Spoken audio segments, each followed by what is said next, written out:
The Pac-12 still has a path to the playoff, and it got a lot clearer on Saturday. Plus, some fascinating discussion on the media rights situation. Let's go. Locked On Pac-12, your daily podcast on the Pac-12 Conference. It's the Locked On Podcast Network, your team every day.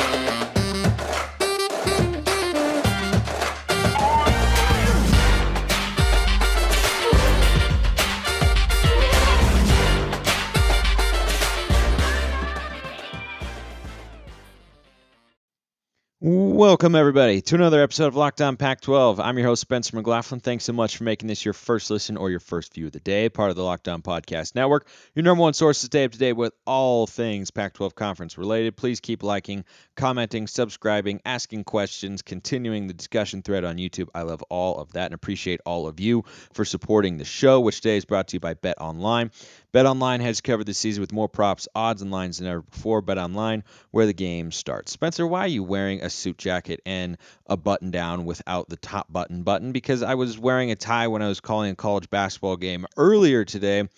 Decided to take it off, but you know what? I got home, I was like, man, I want to knock out the pod. I want to get it done, go to bed, and thought, you know what? Let's just bring a little formality to it. Why not? Right?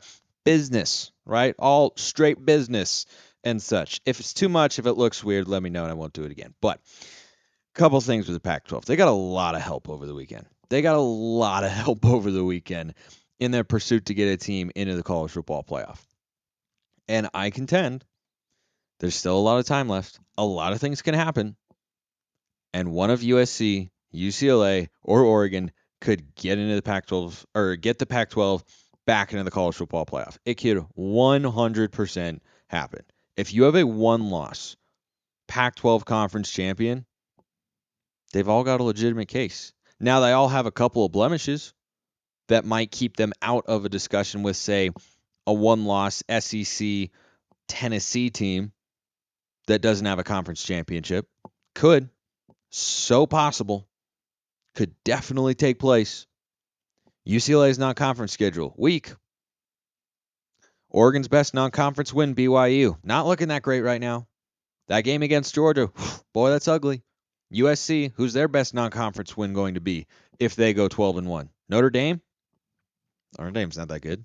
Maybe Notre Dame could end the year at best, it'd be 8-4. Kind of feels like they're going to be 7-5. Could be 6-6. So is it a lock? No. I've said all along the Pac-12 needs help. I've also said all along, this is college football. Help will be provided to those who do what is asked of them and let the chips fall where they may. And chips are starting to fall. I don't know if any of you saw what happened over the weekend, but Clemson got embarrassed by Notre Dame. Notre Dame stinks. Clemson should be out of the top 10, and they should not be able to get into the playoff, even as a one-loss conference champion. They were already operating on thin ice, at least I hope, in the eyes of the committee. They had them at 4, which I thought was ridiculous. I think Michigan is a way better team. I think Michigan would house Clemson if they played right now. 35-14, you lost at Notre Dame. You know who won on that same field against that same team just a couple weeks ago? Stanford. Yeah, I'm just going to let that hang out there for a minute, let you know everything that you need to. The Irish could be a much improved team, but they're not a good team. They could be in a year or two. They're not a good team this year. Straight up, they're not. I think USC is going to run them out of the Coliseum. Yeah, excited for that later in the year because who doesn't like watching Notre Dame lose, right? That's just kind of like that's just kind of national thing, right? Everybody likes watching Notre Dame lose. Everybody likes seeing Alabama lose because you just do. That's just what you do sometimes. But I don't like harping on that stuff too much. But I do like looking at how the Pac-12 was aided by the results over the weekend. Another result that went in the Pac-12's favor. Took another team out of the playoff discussion. Could Clemson theoretically still be in it? Yeah. Could Bama? No, I don't think so. I do not think so. And the team that beat Alabama, that now has a win against the Crimson Tide, that is helping Tennessee mightily with their strength of schedule right now. Their strength of schedule overall is very good, but their marquee win is Alabama, as it should be. It's Alabama. They're very good. But Bama's not quite that good. And LSU has 2 losses themselves. If LSU doesn't have a bunch of, I think they had a PAT block. That's how they lost to Florida State. If that doesn't happen, we're talking about the Tigers as a playoff contender in year one. Instead, they're a two-loss team. And the committee has shown us to this point, they are not putting a two-loss team into the playoff. Now, if there were going to be a year where that would take place, I actually do think it could be this one. Because Clemson is not any good. They could view the Pac-12 as being too weak, or the Pac-12 could cannibalize one another because there are a number of good teams up there. Right? Utah could beat Oregon. USC could, beat UCLA, but then lose in the Pac-12 championship game. I don't know. A lot of things could take place there. And you might just not be left with anybody because the Big 12 champion could be a 2-loss TCU. It could be a 1-loss TCU. It could be a 3-loss Texas team for all we know. A lot of things could take place there. Speaking of the Horned Frogs, so I'm just throwing that out there because LSU is starting to play some really good football, and Bama's got that institutional brand respect because they're Alabama. If there were ever a year where the committee would put in a 2-loss team, this might be the one. We'll see how everything plays out. Still a long way to go, but I would watch and see how that goes because you might just run out of options at the end of the day. But you'll have a 1-loss Tennessee most likely, a 1-loss Ohio State or Michigan, whoever loses that game, a non-Big Ten champion. But speaking of other ways the Pac-12 was held, Georgia handily beat Tennessee. Interesting. Very interesting.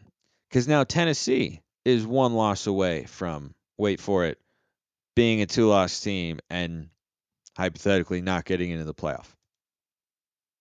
And even if this is the year where a 2-loss SEC team gets in over a 1-loss some other conference really good team, like say they put in, I don't know, 10-2 LSU over 11-1 Michigan and punish the Wolverines for their weak non-conference schedule. The Pac-12 is certainly going to be a player in that situation. If you've got a 1-loss champion, I don't think it matters who it is. Because UCLA would probably have gotten a revenge game against Oregon, the team that beat them. If they win it, USC would have beat. It looks like Oregon's going to get to the Pac-12 championship game. I think they'll probably drop one of these final 3 games. I don't think they'll drop 2 of them because their offense is just otherworldly at the moment. But USC could have a win against a Notre Dame team that isn't that good, but we'll get you some street cred anyway. UCLA barely lost to Utah, and then hypothetically beating Oregon in the Pac-12 championship game, potentially, depending on how things play out. I'm just saying, those resumes are there.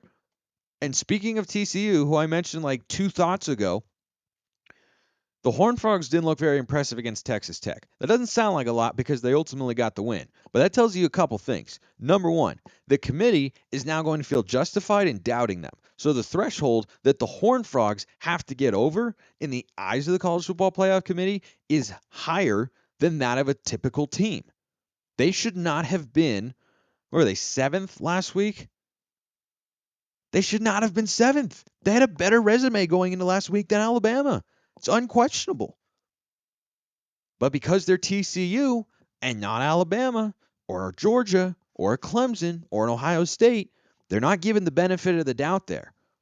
So the Horned Frogs, if they suffer 1 loss in the regular season and they play at Texas this week, who knows how far they could drop. That could be a situation where even if TCU comes back, wins the Big 12 championship, it's at the very least going to be seen on similar footing to a 1-loss Pac-12 champion. Lots of good news there, and some more as well. But first, of course, this week's thrilling moment in college football in the Pac-12 is brought to you by Nissan. The thrilling designs behind the new lineup from Nissan are intended to empower drivers and vehicles as capable as the driver themselves. When I think of unbelievable abilities on the field for this week's thrilling moment, it has to be Washington's 4, 5, 6, something like that yard drive on a stingy Oregon State defense with howling winds. They converted a couple 3rd downs. Michael Penix made throws. The offensive line was unbelievable. And then Peyton Henry finishes the job. And the Huskies, in this latest iteration of the College Football Playoff rankings, which will come out after this episode drops on Tuesday night, will in all likelihood be in the top 25. Well-deserved, might I add, because they just keep winning games. And we could have an entirely different conversation. Washington could be in this discussion if they can find a way to get that win against Arizona State. Pretty amazing how that stuff can kind of go down. This segment has been inspired by the thrilling new designs featured across Nissan's new lineup of vehicles. Pursue what thrills you in the all-new Frontier, Armada, or Pathfinder today. Available now at nissanusa.com. So TCU, I think, is kind of teetering in the eyes of the committee. Now, I'll get to what I think the records are going to be here in just a moment. But the other good news for the Pac-12 is that Georgia really kind of handled Tennessee, and though the score was not as ugly as Oregon's 49-3, every little bit helps if you're the Ducks of making Georgia look like a world beater. And they look better than everybody else. They just do.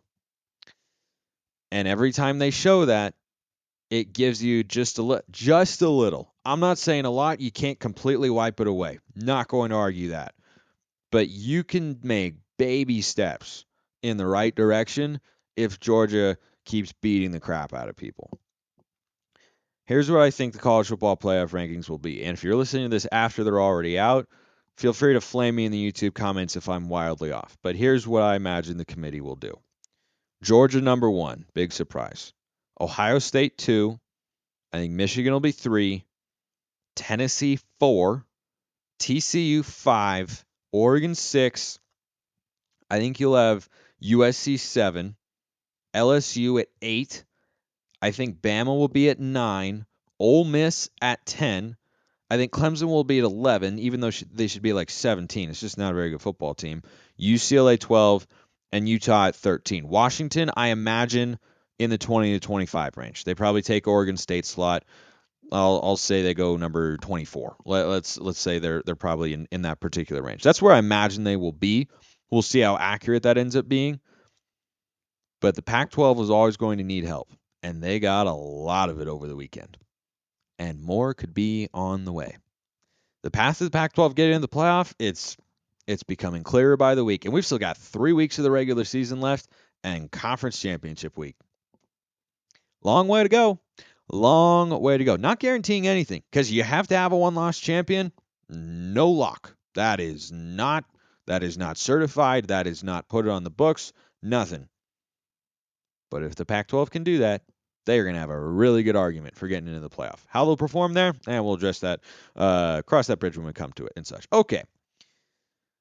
Edward Wayner on YouTube asked a question, and I wanted to answer as best I could, and it took me down like a mini little rabbit hole that I actually really enjoyed, and I think you're all going to as well, with regards to the Pac-12 media rights and what could happen. By the way, Dan Patrick, nothing is officially announced, but he said on his show that the San Diego State edition of the Pac-12 is imminent.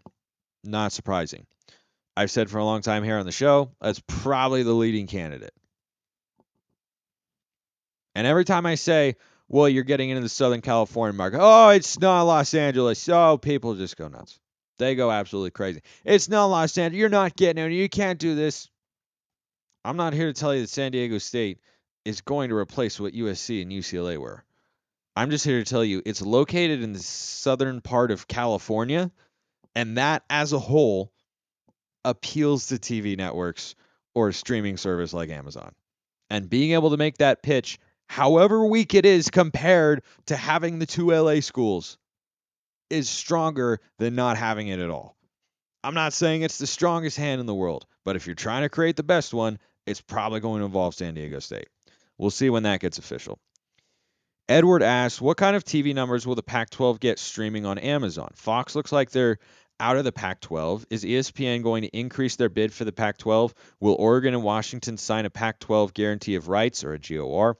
How do Pac-12 schools like Stanford, Cal, and Colorado hurt or help the Pac-12 TV numbers? Their Pac-12's okay TV numbers. It's an interesting question, and I will answer as much of it as I can with the research that I did. And one thing that I found out, unfortunately, that the number of people who watch the Pac-12 Network games, that data is not actually available. Even to major media outlets, they don't publish it. I don't know if that's normal. ESPN Plus is apparently the same thing. You can't just go in and see how many people were watching. I'm sure they know internally, but it appears they don't want that out. Maybe someone's got more insight on that front, but that is what I found when I stumbled upon this piece in The Athletic from Stuart Mandel, or Mandel. I don't know how he pronounces his name, but he had a really, really great rundown that I want to go through that brings up a lot of really interesting points. This was from the end of July of this year, but still applies to what the Pac-12 is going to try to do here, especially in light of the potential news of adding San Diego State. So data is not available for the Pac-12 Network and for ESPN Plus, but the data that they compiled, very nice and neatly, might I add, was from the previous media deal, or the one that I guess is still underway. And this is not including Pac-12 Network games. This is just looking at how they performed on cable channels like ESPN or ESPN2 or Fox, stuff like that, right? Because those are the networks that were involved in the Pac-12's rights. Neither's currently making a major bid, or they haven't made a major bid, or they lowballed it, whatever the case may be out there. But I think this is all information you'll be interested to know. This is from 2015 to 19 and 2021. I am really glad they excluded the COVID season because that just wasn't real and did not count. So, excluding the USC and UCLA games, which gives us a clearer picture of the sort of value the Pac 12 can actually have after the LA schools go to the Big Ten, because that's ultimately what's going to be negotiated here by Kliavkoff and his team. The average number of viewers per game are as follows: Oregon at the top with 1.96 million. Here's a surprise. Number 2, Stanford at 1.83 million average viewers per game outside of their matchups with USC and UCLA. So this is a good picture of what the Pac-12 could look like going forward, what sort of numbers they could get. And Stanford being up there, even though they've been really bad, right? 2015 to 2019, they were better, but they've been bad the last few years. But again, this is factoring in all of that. They weren't very good in 2019. They were 4-8. They were 3-9 last year. They're looking like they'll be 5-7 at best here this season because they play at Utah and they are not going to win that game. So Stanford gets 1.83, and the reason probably that they get that number is because since 1997, every year except 2020, they have played Notre Dame. And you could say, well, it's just because they play Notre Dame. Yeah, but they do. That's one of Notre Dame's consistent opponents as an FBS independent, right? USC's always there. Stanford's always there. Navy's always there. Like, I'm pretty sure Navy's always there. But those games are there consistently. So that's why Stanford has a little bit more value than most people probably realize. I got to be honest, I didn't think that Stanford would be that high on the list. Even taking into account the Notre Dame games, I didn't think the Cardinal would be that high because they don't have huge fan support at their stadium and they haven't been very good. And they're just not that exciting of a program right now. They haven't been, and yet they're still able to average that number of viewers per game. And even if, that's being anchored heavily by the Notre Dame game, that's still a valuable pitch, and that's something you have to consider and look at. You can't just throw it out the window and say, well, if they didn't have Notre Dame, then they wouldn't have. Yeah, but they do. By all accounts, they're going to keep playing. So Stanford is in there at number 2. Washington, no surprise, at number 3. That's who I thought would be number 2 because they're in the Seattle market at 1.73 million. Washington State at 1.59 is next. I did not think the Cougars would be that high either. I think that's partially a testament to them playing some tough games, but that's higher than I thought it would be. Colorado, 1.49. That's about where I thought they'd be. Utah down at 1.44 million average viewers per game. Cal below them at 1.27. ASU at 1.19. And then Arizona and Oregon State are the only two that in this period, which is 2015 to 2019 and 2021, excluding USC and UCLA games, Arizona averages 815,000 and the Beavs at 723,000. And I think these numbers present a relatively optimistic outlook. And a lot of you have been telling me, like, why are you optimistic? Why are you this? Why are you that? Well, I don't know, just looking at the information, reacting to it. That's the nature of the show here on Locked On Pac-12. And I say, Man, that's not as bad as you'd think. It's not great. It's not perfect. It'd be better if the LA schools had stayed. I feel like I have to say that over and over because people don't seem to get it. Well, it's just not going to be as good. Well, it's not. I'm not saying it's going to be as good. The question is whether or not it can even survive, whether it can be sustainable. But there is one underlying fact about all those numbers that pertain to the last conversation we had here on the show about the media rights deal that I will tell you after I talk to you about Bet Online, your number one source for sports betting info, stats, news, and analysis. Get the latest odds and trends for every professional and amateur league out there, from football to basketball to soccer and esports. We've got it all at betonline.net.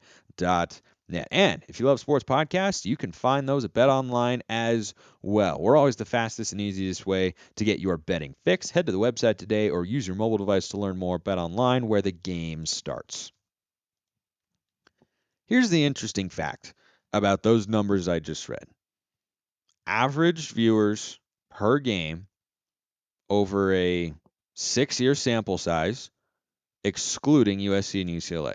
Oregon 1.96 million, Stanford 1.83, Washington 1.73, Washington State 1.59, Colorado 1.49, Utah 1.44, Cal 1.27, ASU 1.19, Arizona 815,000, Oregon State 723,000. 7 of those schools, or excuse me, 8 of them, if you count ASU 1.19, right there, average 1.2 million or more, which is higher over the same period than all but 2 of the Big 12 holdovers who just got a new media rights deal without Oklahoma and Texas. You all think it's ridiculous. You all think it's absurd that the Pac-12 could find a way to survive. And yet, I found this to be pretty enlightening of like, man, maybe what we were saying on Friday did in fact have some merit behind it. Because the Big 12 just got a new deal. Did anyone doubt that the Big 12 was going to continue? Did anyone say the Big 12's demise is imminent? Yeah, maybe a handful of people did, but not like they did the Pac-12. And for all of you who think, well, this is not a strong position. Pac-12 doesn't have this. Pac-12 doesn't have that. Those are the numbers. I'm just reading them to you. I'm not making them up. I'm just reading them to you. Better than all but 2 of the Big 12 holdovers in terms of average viewers per game. And you don't think anybody would want that. Here's the other fascinating component. And every Pac-12 fan knows of the magical, wonderful lore of Pac-12 After Dark. On the one hand, it sucks because, as Chip Kelly pointed out in a media availability the other day, when you play that late at night, you don't get as much exposure because not as many people are watching, but also the highlights don't run throughout the day, which I thought was an interesting point and one I do think he is correct about.